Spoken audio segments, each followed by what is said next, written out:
स्वामिनाथ करुणाकर दीनबन्धो श्रीपार्वतीश मुखपङ्कज पद्मबन्धो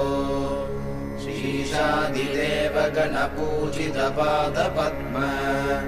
वल्लीसनाथ मम देहि करावलम्बम् देवादिदेवनुत देवगणाधिनाथ देवेन्द्रवन्द्य मृदुपङ्कज मञ्जुपाद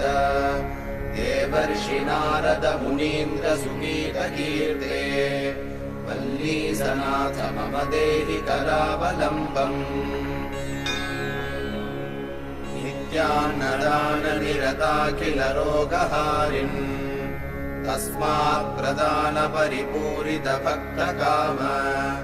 श्रुत्यागम प्रणव वाच्य निज स्वरूप वल्लीसनाथ मम